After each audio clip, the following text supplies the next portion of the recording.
Good morning. Good afternoon. Welcome to another episode of Before Coffee. Let's wake up Rog so we can start our show because he's not here yet. Go. Press the call button. Hello. Good morning. Good morning. I'm at the house, so I'm on camera here. So. Yep, that's. Alright, we need to raise this up, raise our profile here. Alright, no problem.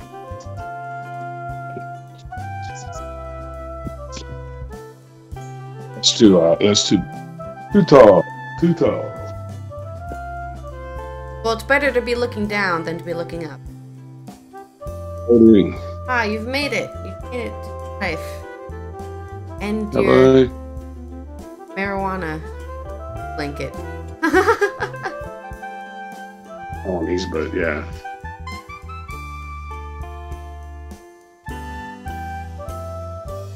All right, well. Your news stories not ready yet? Are, but Okay.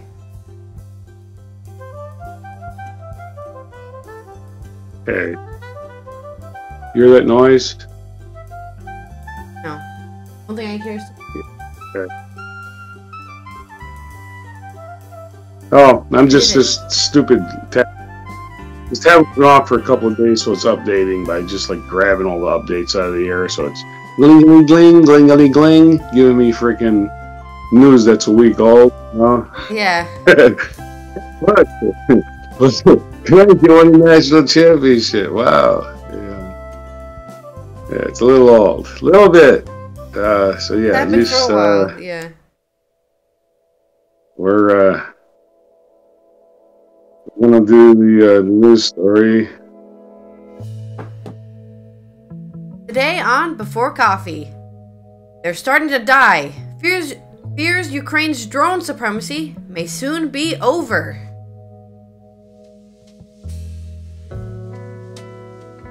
Black lawmaker who was expelled reinstated in his Tennessee seat. Nice. Russian volcano eruption smothers villages and triggers aviation alert. Al Jaffee, longtime Mad Magazine cartoonist, dead at 102. Father of woman killed by husband in Greece to look after granddaughter far away. Okay, so we didn't get too far without another story.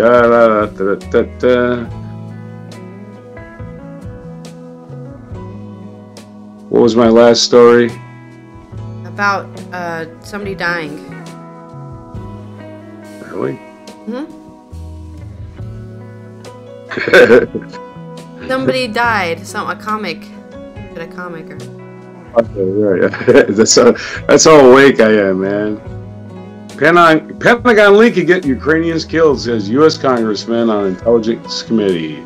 Those stories and more on April 11th, 2023 edition of Before Coffee and Before I Can Read.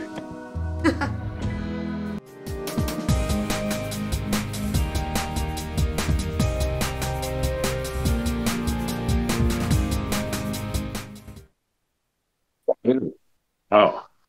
You kind of screaming at the phone, so it's loud. Oh, my tablet is sitting there. I'm screaming into the phone. Hey, go ahead. All right, my first news story. Frontline drone operators say Russia is close to countering their most popular models, setting off a race to find replacements. Crouching in a freezing basement or risking it all on top of a 9-story building, the drone squads in the war zone of Bakhmut are ubiquitous. Some are forced to lurk a few hundred meters from or even on the front line. Without them, Ukraine's efforts to hold on to the embattled city would be much harder, perhaps impossible. But the concern for Ukraine, according to 3 frontline drone operators deployed in the city over the winter, is that Russians are close to countering the most popular models in operation. Those made by the Chinese manufacturer DJI, they're adept and they are manufacturing these special jamming systems, said Yaroslav, 31.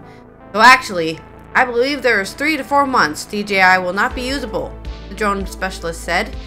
It means a scramble has been going on to look for replacements, prompting countless Ukrainian initiatives in probably the most dynamic aspect of near 14-month war. Conflict with drones have so far largely helped defenders. It is terrifying and dehumanizing watching the violence from overhead and dropping bombs down below. When you are watching movies, you think you must feel something when you're killing people. But in the war, there are no emotions. You just totally do what you need to do, says Yaroslav, although both admitted the 3-week break they had from frontline had not been long enough. Drone operators such as Maxim Marslov are embedded within frontline battalions, asked to conduct reconnaissance, monitoring enemy attacks, or searching for high-value targets such as artillery pieces, although in Bakhmut the Russians only briefly fired these about 3 miles behind enemy lines. You only have a couple minutes to catch and destroy them, Yaroslav said. They also help Ukrainian gunners correct their aim and occasionally used armed drones if required.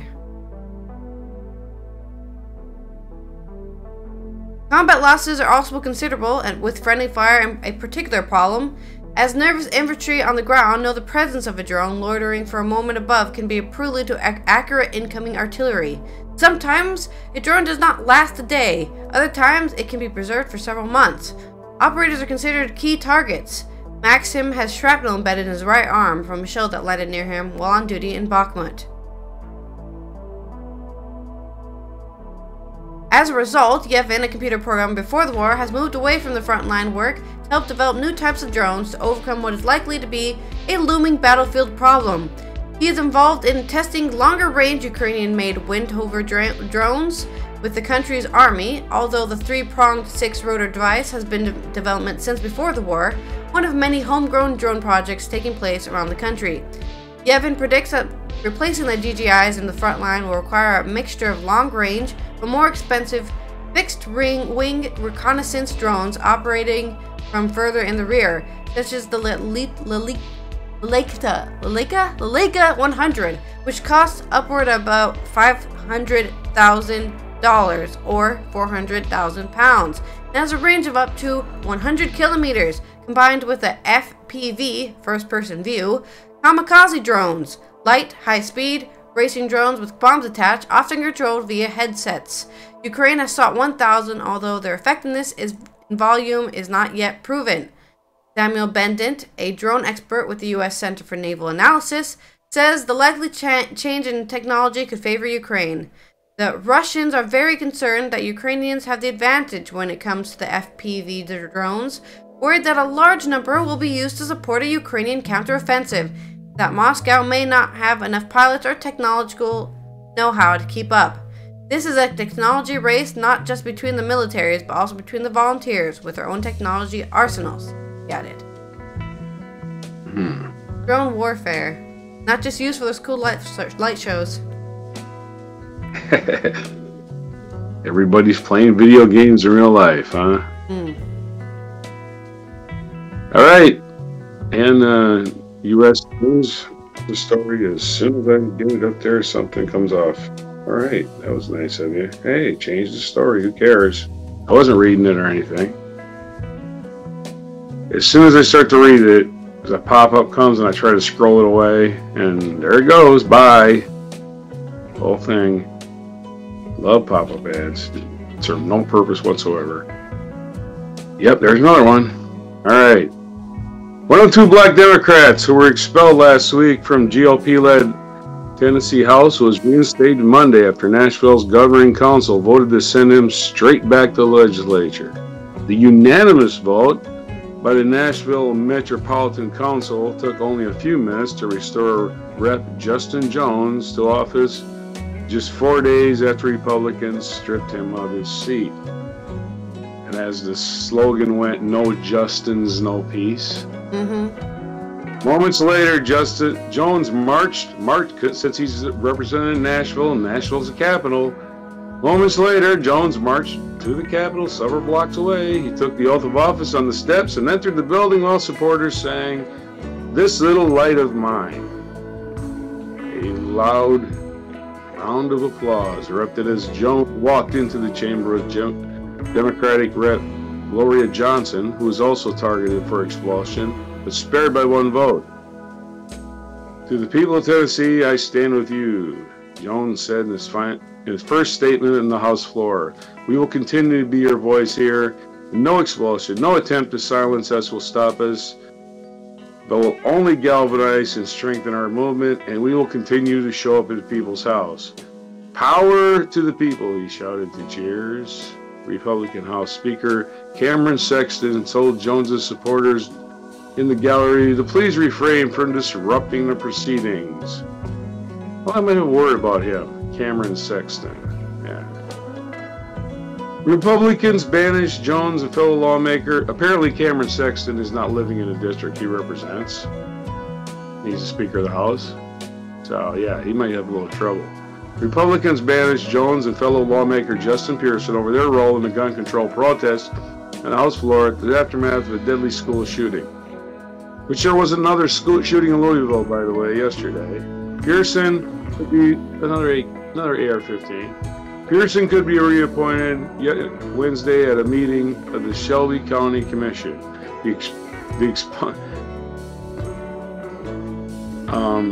The expulsion on Thursday made Tennessee new front of the battle for future American democracy and propelled the ousted lawmakers in national spotlight. In the span of a few days, the two had raised thousands of campaign dollars, and the Tennessee Democratic Party had received a new jolt of support from across the U.S. Jones' appointment is an interim basis. Special elections for the seats will take place in the coming month. Jones and Pearson have said they plan to run in the special election. In the end of Monday's evening session, Jones stood on the House floor and asked Sexton if he would be reappointed to legislature committees after being stripped of assignments last week. Jones also asked to receive full access to the legislative building, which includes the parking garage and health care benefits, while Sexton referred some of the questions to human resources. The Republican leader said that traditionally in the past, the appointed lawmakers do not receive committee assignments. Pearson, he was not appointed, he was elected. Yeah. Pearson, while told reporters Monday that lessons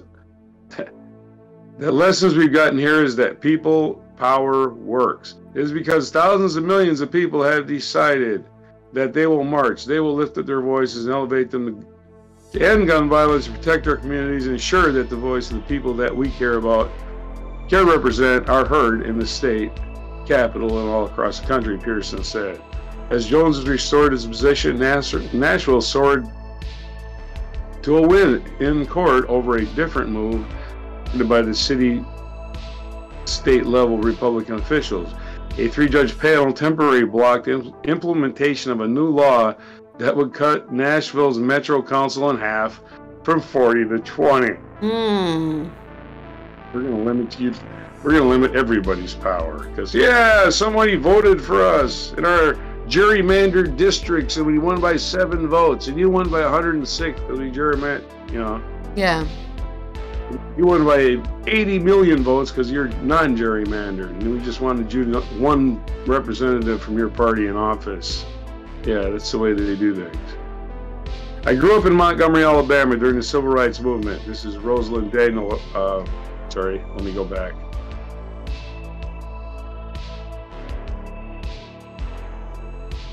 Before the special session of Nashville's Governing Council began on Monday, a couple of 100 people gathered in front of the Nashville courthouse and more people pouring in. Some held signs reading, "No Justin, no peace." Inside the courthouse, a line of people waited outside the council chambers for the doors to open. Rosalind Daniel arrived early and waited in line to see the city council chamber. She said, is not in Jones's district, but is a Nashville resident and a concerned citizen. I grew up in Birmingham, Alabama during the Civil Rights Movement, so I understand why this is important, she said. House Majority Leader William Lambert, the Republican Caucus Chairman Jerry Faison said they will welcome back the expelled lawmakers if they are reinstated. Okay, man, well, I guess I can read that for an hour, but I'm going to have to stop there. All right. My next article is about a volcano erupting in Russia. That's right. Not only did they start a war, but they're also getting volcanic eruptions. Maybe it's a sign from God. Mother Nature. I'm just making a joke. Shivaluk volcano in Kamchatka region has spewed out an ash cloud over an area of 108,000 square meters. One of Russia's most active volcanoes has erupted, shooting a vast cloud of ash far up into the sky and smothering villages in drifts of gray volcanic dust, triggering an aviation warning around the country's far eastern Kamchatka Peninsula. Shivaluk volcano erupted just after midnight, reaching a crescendo about 6 hours later when it spewed an ash cloud across the area, according to Kamchatka branch of Russian Academy of Science Geophysical Survey. Lava flows, melted snow, prompted a warning of mud flows along a nearby highway, while villages were carpeted in drifts of gray ash as deep as 8.5 centimeters, the deepest in 60 years. The volcano eruption team, KVERT, issued a red notice for aviation, saying ongoing activity could affect international and low-flying aircraft.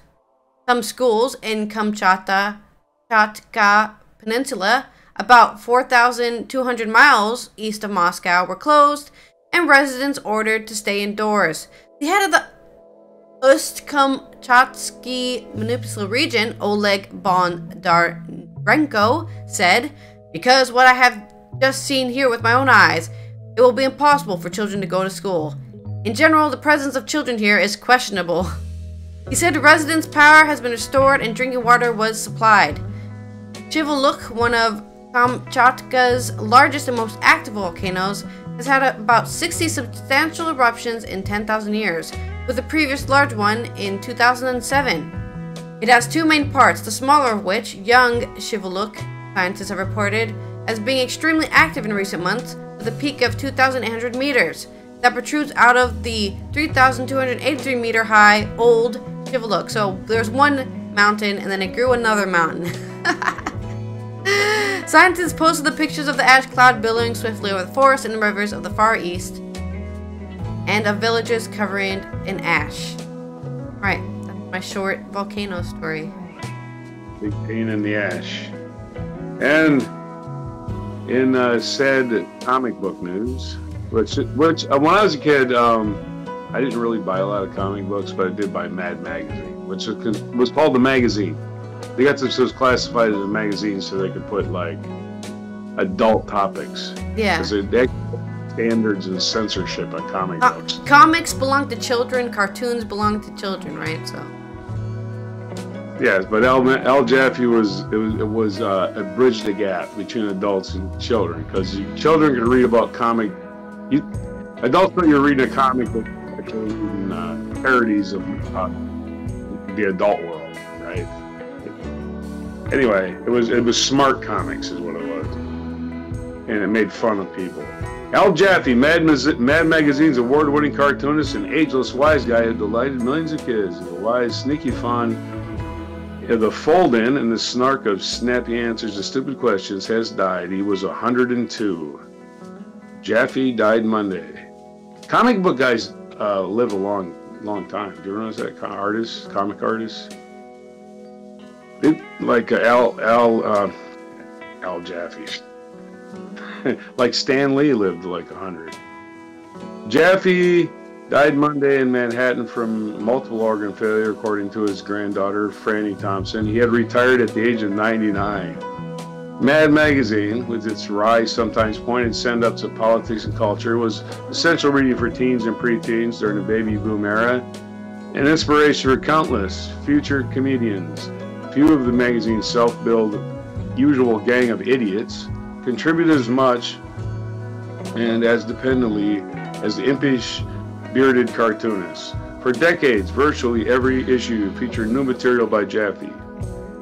His collected fold-ins, taking on everybody, in his unmistakably broad visual style from the Beatles to TMZ, was enough for a 4-volume box set published in 2011. Readers savored his fold-ins like dessert, turning to them on the inside back cover after looking through such other favorites as Antonio Pro Highest, Spy vs. Spy, Dave Berg's The Lighter Side. The premise, originally a spoof of the old Sports Illustrated and Playboy magazine foldouts, was that you started with a full-page drawing and question on top, folded the 2 designated points toward the middle, and produced a new and surprising image along with the answer. The fold-in was supposed to be a one-time gig, tried out in 1964, when Jaffee satirized the biggest celebrity news of the time. Elizabeth Taylor dumping on her husband, Eddie Fisher in the favor of Cleopatra co-star Richard Burton. Jaffee first showed Taylor and Burton arm in arm on one side of the picture, and on the opposite side, a young, handsome man being held back by a policeman. Fold in the picture, and Taylor and the young men are kissing.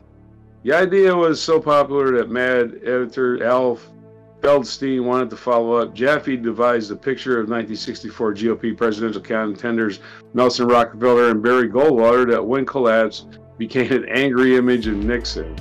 An image of Nixon. Angry is kind of redundant with Nixon. The one... anger goes with Nixon. The one... Yeah.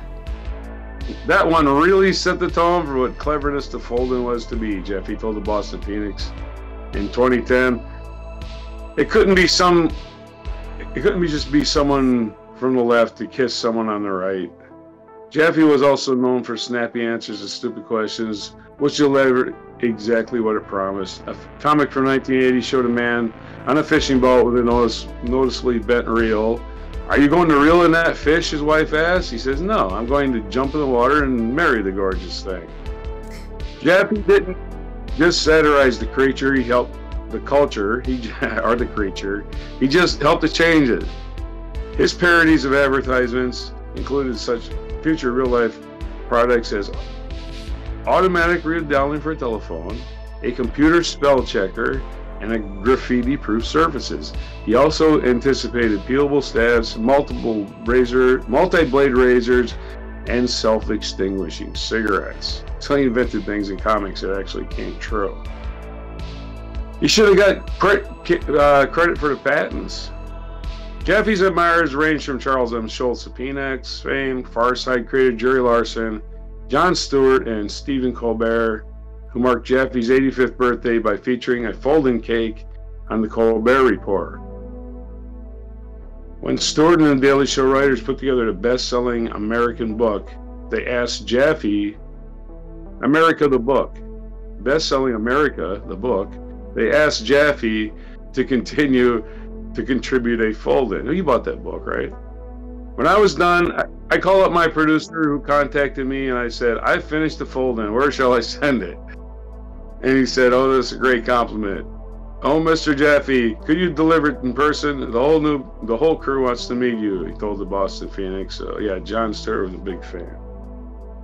Jaffee received numerous awards. In 2013, he was inducted in the Will Eisner Hall of Fame. The ceremony takes place at San Diego Comic-Con International. Yeah. In 20, he contributed illustrations to Mary Lou Wiseman's Al Jaffee's Mad Life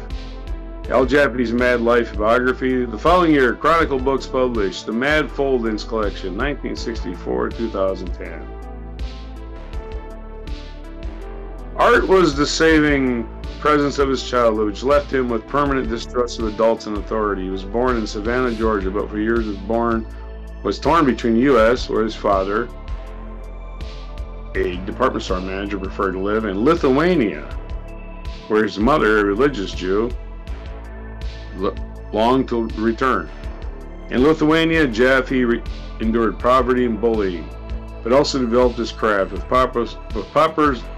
With paper scarce and school to attend, he learned to read and write through comic strips mailed by his father. By his teens, he was settled in New York City, so obviously gifted, with his accepted into High School of Music and Arts.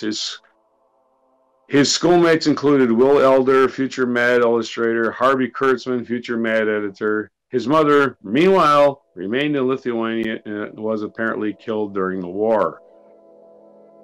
He had a long career before Mad. He drew for Timely Comics, which became Marvel Comics. For several years, sketched the Tall Tale panel for New York Herald Tribune. Jaffee first contributed to Mad in the mid-50s. He left when Kurtzman quit the magazine, but came back in 1964. All right, we can go. Sorry. Okay. All right. Our next article is about Greece.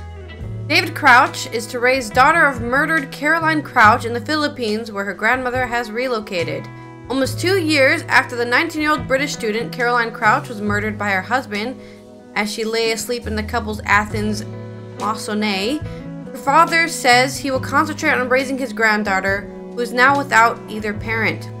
Speaking publicly for what he said would be the last time, David Crouch, 79, told The Guardian he would leave Greece to look after Caroline's daughter Lydia, who is almost 3, in the Philippines, far away from her mother's self-confessed killer.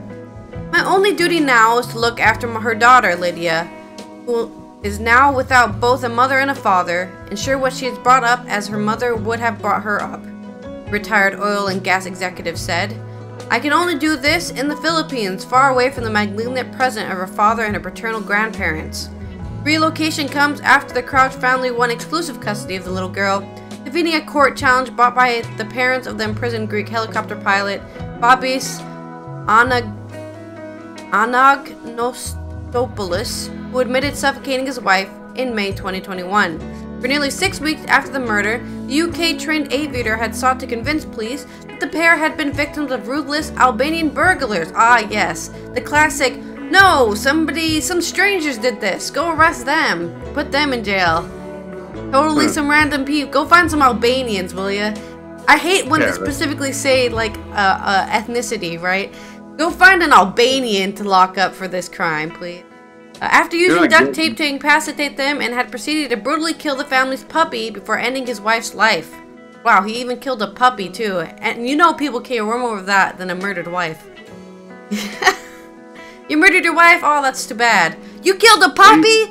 Get him! What could the puppy have possibly done? Barked too much, I think. Yeah. Probably bit him because he was suffocating his wife. Greece was crippled by the trial when the 33-year-old confessed after being confronted with inconsistencies with his own version of events. Wait, Albanians? Are you sure it wasn't Turkish people? You know? Oh, I don't remember what ethnicity they were. Yeah, because it didn't exist. You fell from across the street, right? I can't trust a single person who's like, this ethnicity did something to me. Okay, that's weird that you know exactly what country they were from. It's tattooed in their upper lip. Yeah. The nation was thrown into unexpected soul-searching.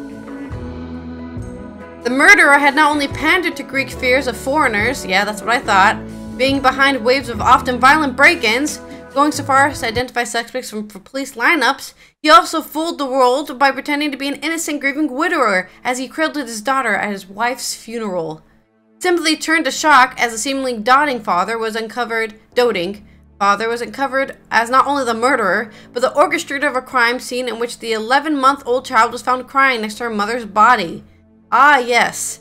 You know what would be perfect for this scene? Get the baby crying. When the cops show up, they'll believe me. Police would describe the pilot, who is serving a life sentence in a high-security prison, as a consummate actor. Ah, yes. I think, yeah, he definitely is. You know. Got some screws loose. The killing was among dozens of femicides in Greece that year, with the state prosecutor describing the British woman's death as both prolonged and agonizing. Yeah, suffocation is not nice. The Crouch family have won widespread public respect for their dignified stance. On the few occasions that Liverpool-born David has spoken out, TV anchors have struggled to hold back tears. Caroline, who had just enrolled at university in Greece, was barely 20 at the time of her death. And this is why you don't get married before you're 25, because you'll just marry a murderer. During a 6-week trial before a mixed jury court in Athens, I'm just judging everyone here. You can burn you whether you're married or not, man.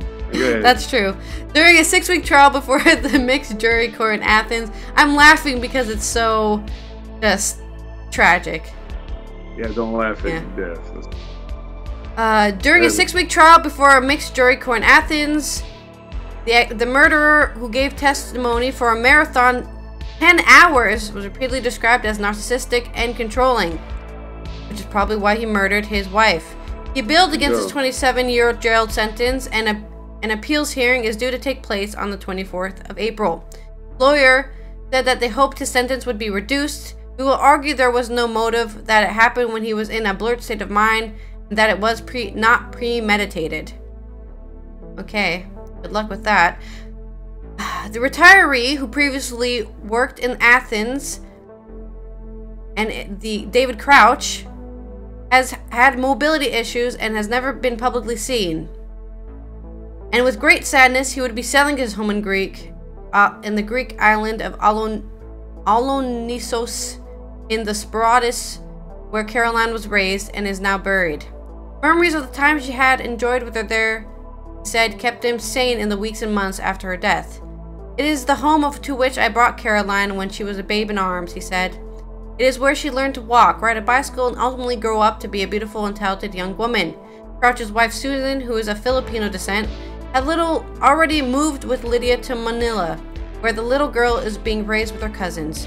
Court order stipulated last month that her Greek grandparents could have 1 hour of access to her via Skype or other electronic means per week. It is understood that Caroline's remains will be exhumed and also transferred to the Philippines in what would be the last act of drama that has haunted Greece. Yeah, wow, that's really far away. Yeah, talk about far away, right? We're taking our granddaughter far away from this to the Philippines, literally the other side of the world. Not from Greece. I'm just saying, it's a happiest of ending you'd have for such a tragic event. All right, your next news story. Pentagon leak could get Ukrainians killed. This says U.S. Congressman on Intelligence Committee. The recent leak of classified U.S. military documents, if authentic, could have deadly consequences for the Ukrainians in the war with Russia, said top Democrat in the U.S. House Intelligence Committee. It won't be hard for Russians to cut off intelligence collection avenues that might have been saving lives every day, Representative Jim Himes said Monday. Anything that points to sources and methods carries the very real risk that those sources and methods may go away, Himes said, and that can mean people being killed, and that can mean technology being shut down, and that translates in bad outcomes on the battlefield. Himes emphasized that he had not been briefed on the documents and could not independently corroborate their authenticity, but U.S. officials have told CNN that the documents appear real, although altered. U.S. allies are doing damage assessments, scrambling to determine whether any of the sources and methods have been compromised by the leak. Himes said he worried that the closest of U.S. allies, the so-called Five Eyes intelligence partnership that includes Australia, Canada, New Zealand, and the UK, might think twice about sharing the most sensitive intelligence because of the leak. The leak has also led the Pentagon to take steps to tighten the flow of such highly sensitive documents, U.S. officials said. It would help to catch the leaker. U.S. and in a related story, that was a short one, U.S. State Department officially declares journalist Evan Gershkovich as wrongfully detained by Russia. Evan Gershkovich, a Wall Street Journal reporter who is being held in Russia, has been designated as wrongfully detained by the U.S. State Department. Today, Secretary Blinken made a determination that Evan Gershkovich is wrongfully detained by Russia. State Department Principal Deputy Spokesperson Badent Patel said in a statement Monday. Now, I said the same thing 3 times. I can't believe that. I said it in the headline, I said to talk about the story, and I said it again, the same exact thing. Okay. Yeah, it's like, there's nothing in this story. We call for Mr. Russian Federation. Okay, let's see. They're like, there's leaks, but we're not going to tell you about the leaks because they're very dangerous leaks. But we totally have the leaks, guys, and they're really good leaks, but we're not going to tell you about the leak. Okay. This ain't about the leaks at all. This is about a reporter being detained in Russia. This is a separate. The designation underscores the United States government statements that her espionage charges against the reporter are baseless and will empower the U.S. government to explore every avenue to secure his release. Gershkovich's case will now be handled by the State Department through the Office of the Special Presidential Envoy to Hostage Affairs.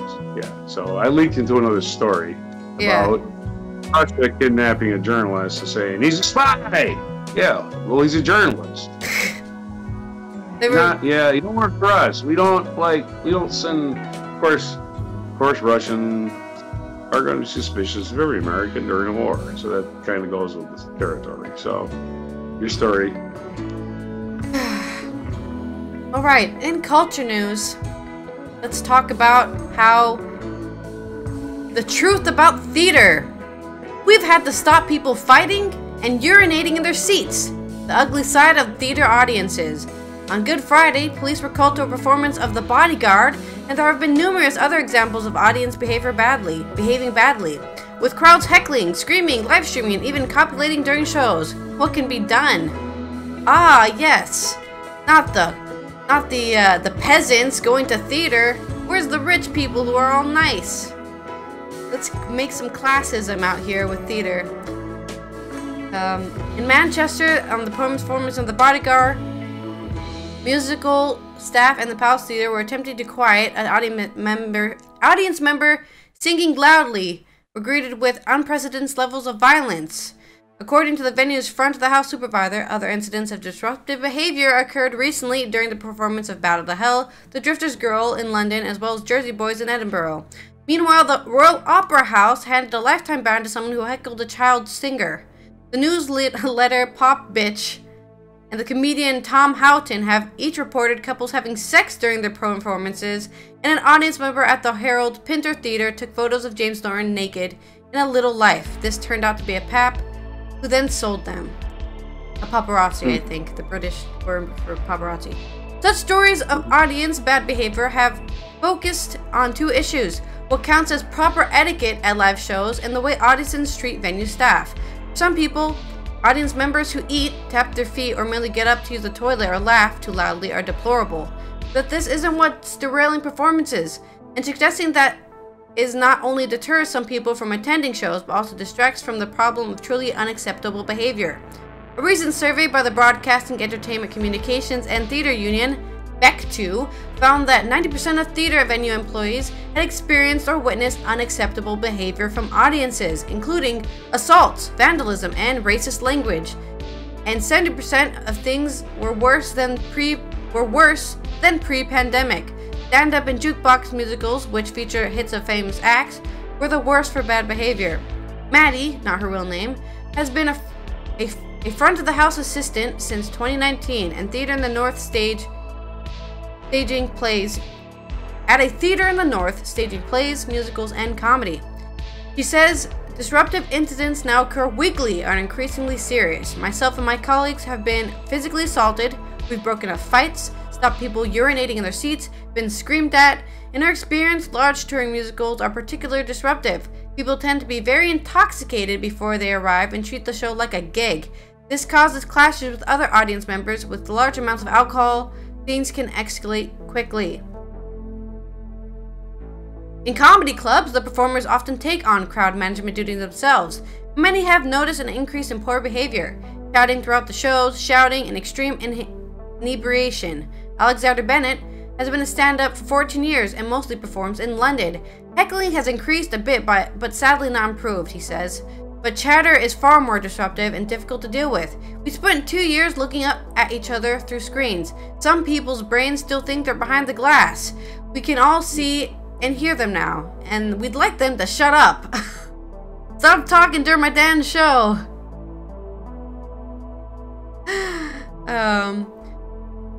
Part of the issue could be a mismatch in expectations. Some people arrive at musicals expecting to sing and dance, while other customers would really rather they didn't.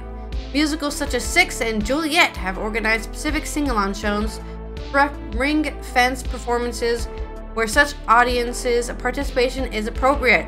Meanwhile, the Ambassador Theater Group has said it will now avoid phrases such as the best party in town in marketing materials because some people are taking that literally. A party? I'll bring the keg!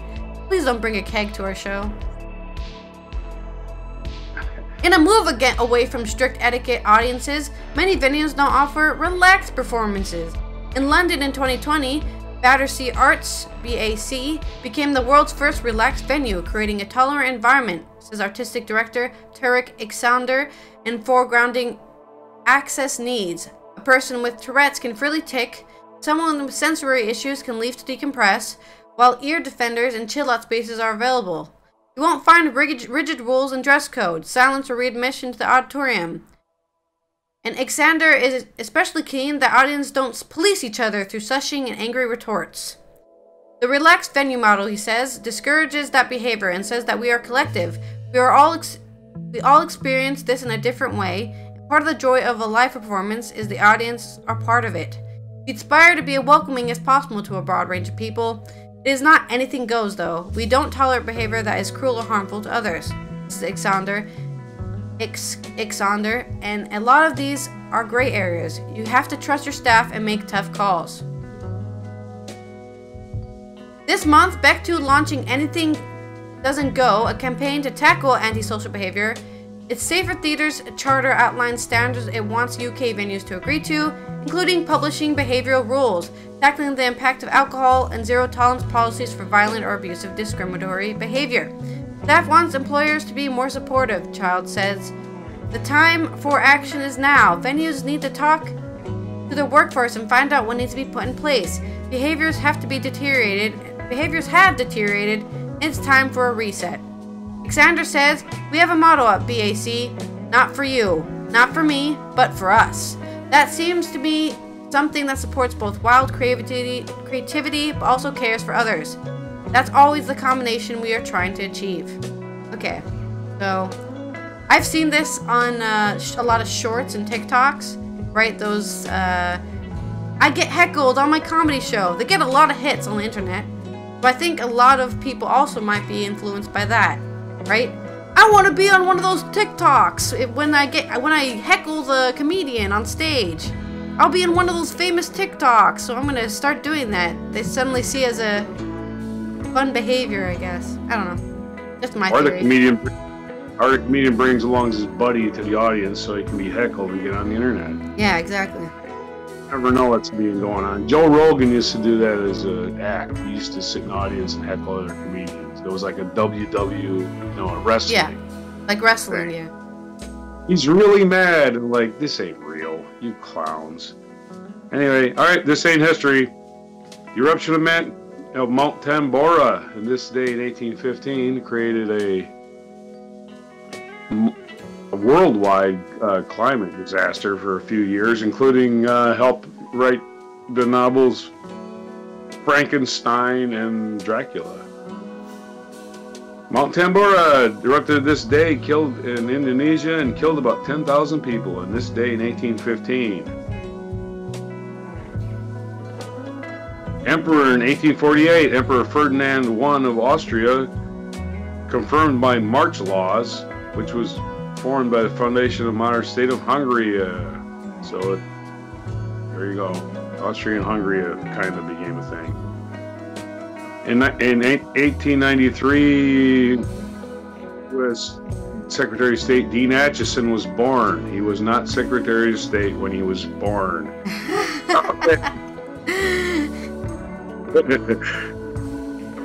In 1895, Cuban patriot Jose Julian Marti landed in Cuba at the head of the invading force whose goal was to win independence from Spain.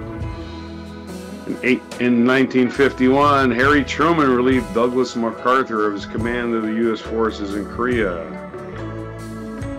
And mathematician Andrew John Wiles was born on this day in 1953 in Cambridgeshire, England. In 1961, the trial of Nazi leader Adolf Eichmann began in Jerusalem. 8 months later, it ended with the only death sentence ever imposed by the Israeli court. In 1970, Apollo 13 was launched from Cape Canaveral. It was called Cape Kennedy, now Cape Canaveral. Why'd they change the name? Although scheduled to be the third lunar landing, the mission was aborted after an oxygen tank exploded en route to the moon. In this day in 1979, Ugandan President Idi Amin fled his country as Tanzanian-led forces neared Kampala. American author Kurt Vonnegut, whose novels include Slaughterhouse-Five, among others, died at the age of 84, this date in 2007. And Charles Evans Hughes, United States jurist and statesman, was born on this day on April 11th, 1862 in Glen Falls, New York. And that's what's going on. Oh, one last event, 1814, Napoleon's abdication at Fontainebleau on this day in 1814. During the Napoleonic Wars, coincidentally named after Napoleon. It's a good thing he was involved in them. Napoleon was facing an invasion by France by forces bent on his overthrow, impressed by his own officers, abdicated unconditionally at Fontainebleau. Of course, that didn't last. He came back. And you know what dictator is famous when they use his first name? Napoleon. You never say the Bonapartean Wars. The Bonapartean. April 11th, from Roger in my prison on this earth. This has been Allison, not in prison because I just like being inside, let's be honest. I just like being inside. And we will see you tomorrow for some more news on what is going on with these leaks and, of course, Ukrainian war and other random things I didn't know about because I was not reading the news a year ago. Have a good one, and we'll see you next time.